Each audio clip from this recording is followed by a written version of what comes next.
স্বাগত ডিবিসি সংবাদে আপনাদের সাথে আছি সোনিয়া আফরিন ঈশিতা। এবারে জানাবো খবরের বিস্তারিত।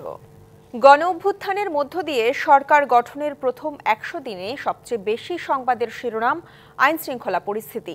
নির্দিষ্ট কিছু সময় পুলিশের অনুপস্থিতি এবং পরিবর্তিত পরিস্থিতির সুযোগে বেড়েছে অপরাধ কর্মকাণ্ড। ছিনতাই, ডাকাতি ও হত্যাকাণ্ড জন্মনে বেড়েছে আতঙ্ক।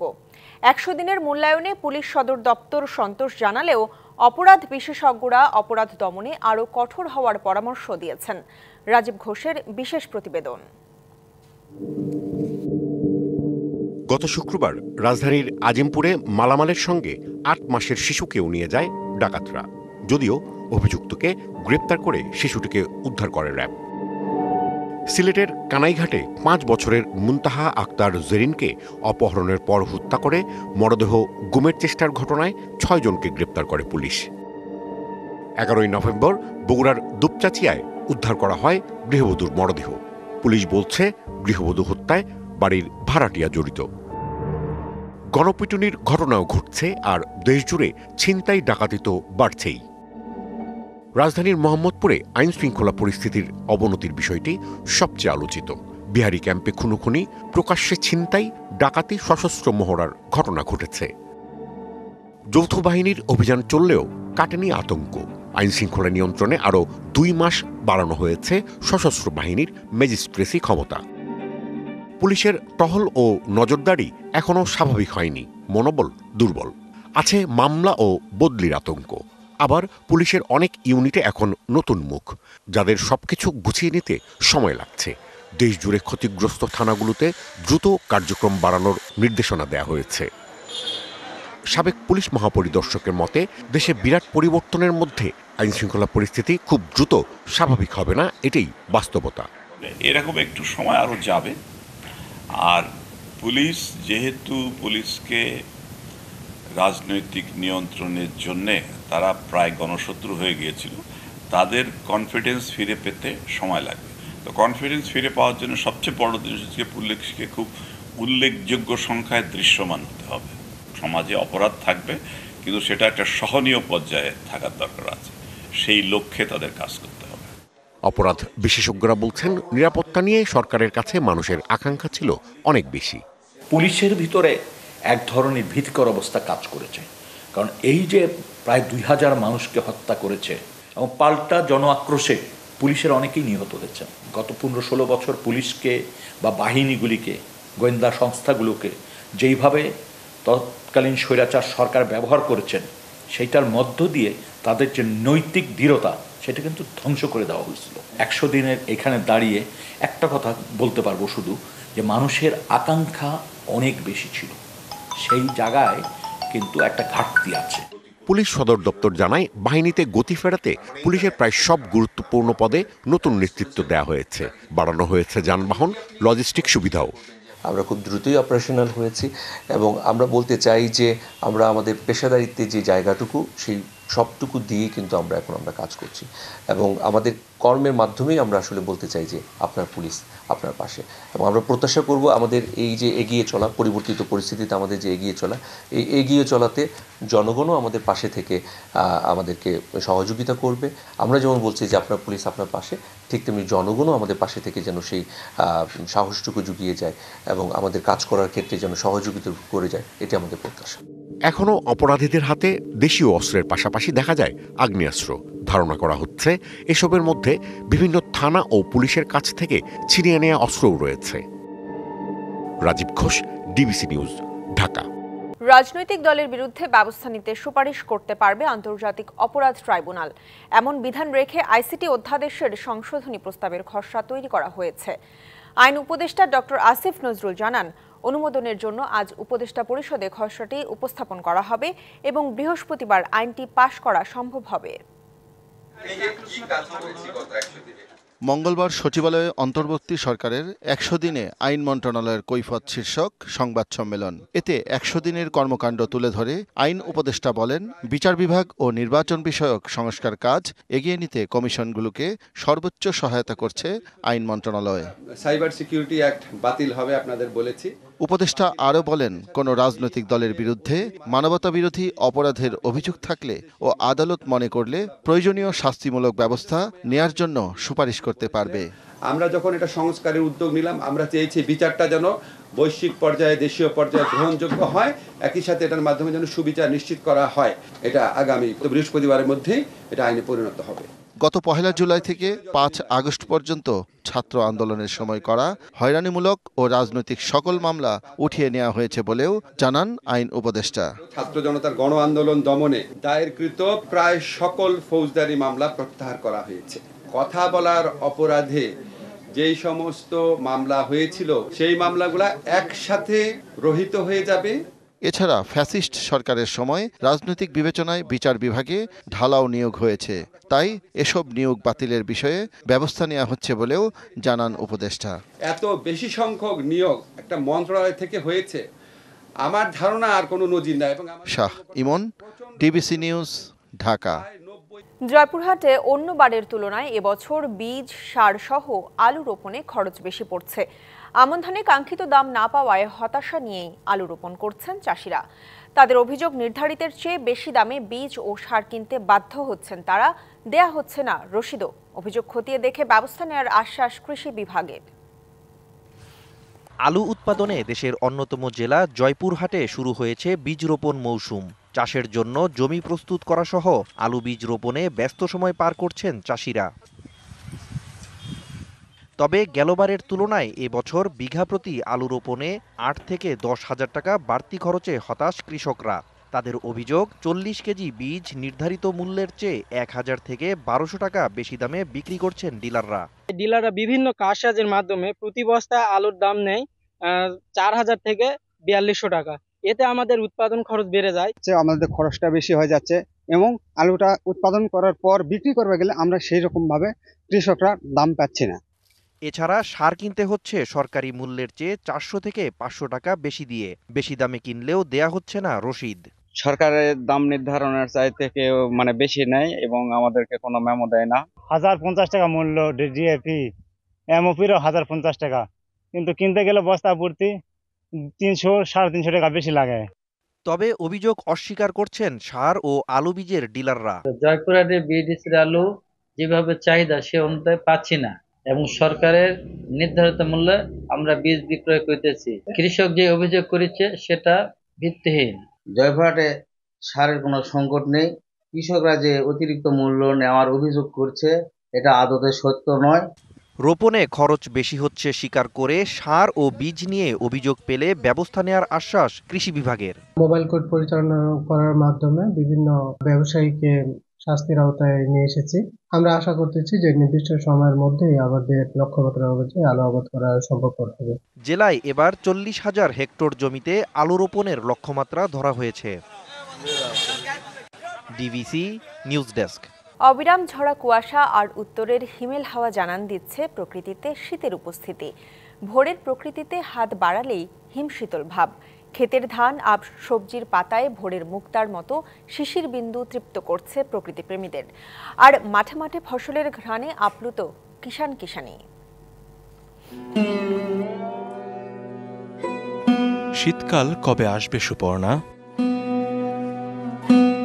বদলে যাওয়া আবহাওয়ায় গ্রীষ্মপ্রধান দেশে বাঙালির এই আকুতি বরাবর, আর হেমন্তে এসে আকাঙ্ক্ষাটুকু যেন আরো তীব্র। আমি চুপ করে বসে থাকি, অন্ধকারে নীল ফানুস উড়িয়ে দেয় কারা। হালকা কুয়াশা ভেদ করে পূর্ব দিগন্তে সোনারাঙা রোদ, সেই আলোতে শিশিরদানা মুক্তার মতো জ্বলজ্বল করে জানান দিচ্ছে প্রকৃতিতে শীতের আগমনী। স্নিগ্ধ সকালে উত্তরের হিম হাওয়া খানিকটা উদাস করে তোলে মনকে, যেন আভাস দিচ্ছে প্রকৃতির সাথে আরেকটু বোঝাপড়ার। ঘাসের মধ্যে ধানের শিশির উপরে মুক্ত দানার মতো যেন শিশির ঝুলে থাকে, দেখতে অপরূপ সুন্দর। কারো যদি অবসর থাকে বা দেখার ইচ্ছা থাকে বাংলাকে, এই সময়টাই উত্তম সময়। হালকা শীতেই নানা রস নিয়ে হাজির বসুধা। কাকডাকা ভোরে রস নিয়ে বাড়ি বাড়ি হাজির হয় গাছিরা। এই শীতের সময় ভালো রসের চাহিদা, অনেকে হয়তো আসে মনে করেন যে পিঠা খাওয়ার জন্য নিয়ে যায়, পায়েস খাওয়ার জন্য নিয়ে যায়। আর কুয়াশা মাখা প্রকৃতি আর মাঠে মাঠে ফসলের ঘ্রাণে কিষানের চোখে মুখে আনন্দের ঝিলিক। শীতের দিনের জন্য কাজের জন্য ভালো, আরামের দিন। ধানের উপরে কুয়াশা দিয়ে ভরি থাকে, অনেক সৌন্দর্য দেখা যায়।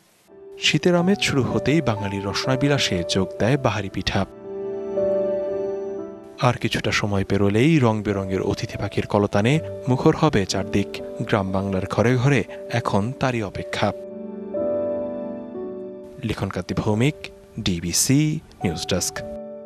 আবারও মিয়ানমারের ভূখণ্ডে বিস্ফোরণের শব্দে আতঙ্কিত উখিয়া টেকনাফবাসী। অনেকদিন বন্ধ থাকলেও মঙ্গলবার থেকে বুধবার রাত পর্যন্ত মিয়ানমারে বিমান হামলা ও মর্টার শেল নিক্ষেপের শব্দে উখিয়া টেকনাফের সীমান্ত এলাকাবাসী উদ্বিগ্ন। উখিয়া উপজেলার পালংখালী, রহমতের বিল, আঞ্জুমান পাড়া ও টেকনাফ উপজেলার ওয়াইনকো, নীলা পৌরসভা, সাবরং, শাহপরীর দ্বীপ সীমান্তে বিমান হামলায় ও প্রচণ্ড মর্টার শেলের শব্দে কেঁপে ওঠে ঘরবাড়ি। টেকনাফ মডেল থানার ভারপ্রাপ্ত কর্মকর্তা মোহাম্মদ গিয়াসউদ্দিন জানিয়েছেন, যুদ্ধের কারণে টেকনাফ সীমান্তে মাঝে মধ্যে গুলি এসে পড়ে এবং শব্দের জন্য লোকজন আতঙ্কে থাকে। নিজেদের সতর্ক থাকার জন্য পুলিশের পক্ষ থেকে সচেতন করা হয়েছে। বৈধ পথে আমদানির পাশাপাশি প্রতিদিন অবৈধ পথে কয়লা আসছে সুনামগঞ্জের তাহিরপুর সীমান্ত দিয়ে। দরিদ্রদের ব্যবহার করে ভারতের মেঘালয় থেকে কয়লা আনে কিছু অবৈধ ব্যবসায়ী। এতে সমস্যায় পড়েছেন বৈধ কয়লা আমদানিকারকরা। ফলে রাজস্ব হারানোর শঙ্কা বাড়ছে। এদিকে সীমান্তে চোরাকারবারি বন্ধ করতে দরিদ্রদের জন্য বিকল্প কর্মসংস্থানের উদ্যোগ নিয়েছে বিজিবি। এটি ভারতের মেঘালয়ের একটি সুড়ঙ্গ।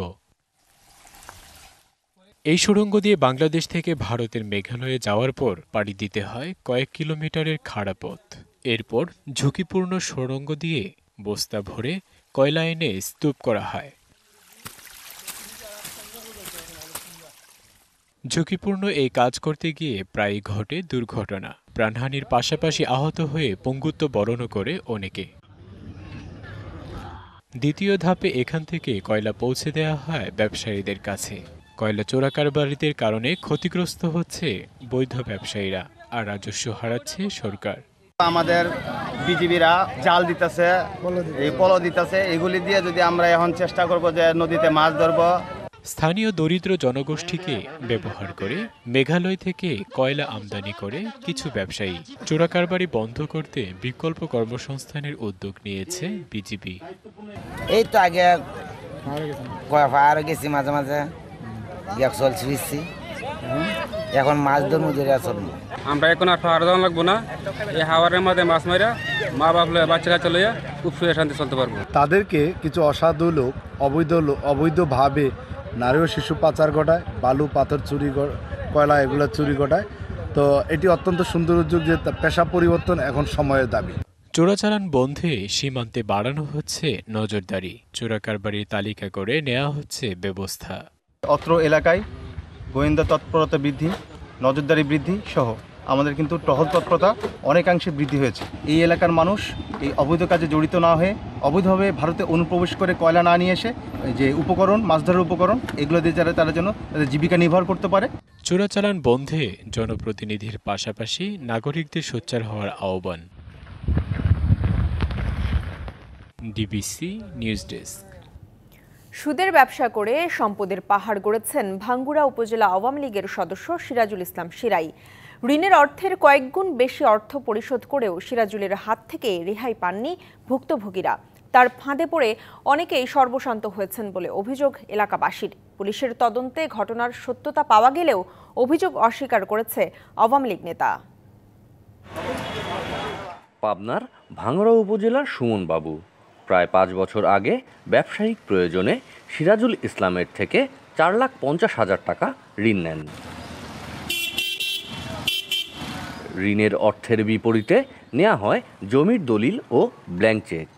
পাশাপাশি প্রতি মাসে কিস্তি নির্ধারণ করা হয় 45,000 টাকা। পরবর্তীতে সুদসহ ঋণের অর্থ পরিশোধ করলেও সুমন বাবুকে ব্ল্যাকমেইল করতে থাকে সিরাজুল। জমির দলিল ও ব্ল্যাঙ্ক চেক ফেরত না দিয়ে উল্টো হামলা মামলার ভয় দেখাতে থাকে সিরাজুল। ভুক্তভোগী সুমনকে জিম্মি করে 5 বছরে হাতিয়ে নেয় 20,50,000 টাকা। এখানেই শেষ নয়, দাবি করা হয় আরও 10 লাখ টাকা। বাধ্য হয়ে আদালতে মামলা ও ভাঙ্গুড়া থানায় লিখিত অভিযোগ দেন সুমন। 5 বছরে ওনাকে 20 লক্ষের উপরে 20,50,000 টাকা আমি প্রদান করার পরেও আমার ঋণ শোধ হয়নি। উপজেলা আওয়ামী লীগের সদস্য হওয়ার কারণে আমাকে বিভিন্ন সময় বিভিন্নভাবে লাঞ্ছিত, আমাকে বাজারে ঢুকতে দেওয়া হয়নি, আমি বাড়িতে থাকতে পারিনি। শুধু সুমনই নয়, সিরাজুলের প্রতারণার ফাঁদে পড়ে নিঃস্ব হয়েছেন এলাকার অসংখ্য মানুষ। দলীয় ক্ষমতা ও সাবেক এমপির প্রশ্রয়ে সিরাজুল এ ধরনের অপকর্ম করে বেড়াতো বলে অভিযোগ ভুক্তভোগী ও স্থানীয়দের। ভাতিজা আরিফ ছাত্রলীগের সভাপতি, আর এক ভাতিজা হলো যুবলীগের সভাপতি। তো এদের ছত্রছায় উনি ওপেন দিনের বেলা অস্ত্র নিয়ে ঘোরাফেরা করতেন। আরেকটা ছেলে আছে রিপন, তার ওয়ার্কশপ আছে ওই পাশে, উনি মনে হয় 2 লক্ষ টাকার মতো নিয়েছিল, তাকে একই প্যাচে ফেলায় তার ব্যবসা বাণিজ্য সব নষ্ট করে দিছে। তবে সুদের ব্যবসায় সম্পৃক্ততা নেই দাবি করে অভিযোগ অস্বীকার করেছেন সিরাজুল। এগুলো সম্পূর্ণ দাদা মিথ্যে কথা, এগুলো সম্পূর্ণ মিথ্যে কথা। আমার সাথে ব্যবসা কাজ করেছে, কাজ কন্ট্রাক্ট লিখছিল, কন্ট্রাক্টে নিয়ে করে টাকা দিচ্ছে, এগুলো সম্পূর্ণ এখন টাকা না দেওয়ার এগুলো বাংলা নাই করতেছে। তবে পুলিশ জানিয়েছে অভিযোগের সত্যতা পাওয়ায় সিরাজুলের বিরুদ্ধে আদালতে প্রতিবেদন জমা দেওয়া হয়েছে। সুদের ব্যবসা করে সেই ব্যাপারে সত্যতা পাওয়া যায় না, আমরা কোর্টে অলরেডি রিপোর্টও দিয়েছি যে সে যে সুদের ব্যবসা করে বা টাকার কারবারি করে, আমরা সেই বিষয়ে আমরা বিজ্ঞ আদালতে প্রতিবেদন প্রেরণ করেছি। প্রতারক সিরাজুলকে আইনের আওতায় এনে দৃষ্টান্তমূলক শাস্তির দাবি এলাকাবাসীর। Partha Hasan, DBC news, Pabna. যুক্তরাষ্ট্রের নবনির্বাচিত প্রেসিডেন্ট ডোনাল্ড ট্রাম্পের উপস্থিতিতে পরবর্তী প্রজন্মের স্টারশিপ রকেট পরীক্ষামূলক উৎক্ষেপণ করেছে মহাকাশ সংস্থা স্পেস এক্স। মার্কিন প্রযুক্তি উদ্যোক্তা ও ধনকুবের ইলন মাস্কের এই মহাকাশ সংস্থাটির টেক্সাসের ব্রাউন্সভিলের বোকা চিকা লঞ্চপ্যাড থেকে এই রকেট উৎক্ষেপণ করা হয়। রাজনৈতিক ঘনিষ্ঠ বন্ধু ইলন মাস্কের আমন্ত্রণে মহাকাশ সংস্থা স্পেস এক্সের রকেট উৎক্ষেপণ দেখতে টেক্সাসের উদ্দেশ্যে ফ্লোরিডা ছাড়েন ডোনাল্ড ট্রাম্প। স্থানীয় সময় মঙ্গলবার পরবর্তী প্রজন্মের স্টারশিপ রকেট পরীক্ষামূলক উৎক্ষেপণ করে মহাকাশ সংস্থা স্পেস এক্স। মার্কিন প্রযুক্তি উদ্যোক্তা ও ধনকুবের ইলন মাস্কের এই মহাকাশ সংস্থাটির টেক্সাসের ব্রাউন্সভিলের বোকা চিকা লঞ্চপ্যাড থেকে এই রকেট উৎক্ষেপণ করা হয়। ইলন মাস্কের সঙ্গে বসে এই রকেট উৎক্ষেপণ দেখেন নবনির্বাচিত প্রেসিডেন্ট ডোনাল্ড ট্রাম্প। স্পেস এক্সের দাবি, পরীক্ষামূলক রকেট উৎক্ষেপণ সফল হয়েছে। মহাকাশে প্রায় 1 ঘণ্টা অবস্থানের পর স্টারশিপ পৃথিবীতে ফিরে আসে। রকেটটি মেক্সিকো উপসাগরে পড়েছে বলে জানিয়েছে সংস্থাটি। ইলন মাস্ক ও তার সংস্থার আশা, তাদের রকেটে করে একদিন মঙ্গল গ্রহ ও চাঁদে নভোচারী পাঠানো যাবে। স্পেস এক্সের এটি 6ষ্ঠ স্টারশিপ রকেটের পরীক্ষামূলক উৎক্ষেপণ। মৌসুমী শান্তা, ডিবিসি নিউজ ডেস্ক। সংবাদে এই ছিল এখনকার মতো। ডিবিসি নিউজের সংবাদগুলো পড়তে ভিজিট করুন dbcnews.tv আর ভিজিট করুন ডিবিসি নিউজের ফেসবুক পেজ এবং ইউটিউব চ্যানেল। ডিবিসির সাথেই থাকুন।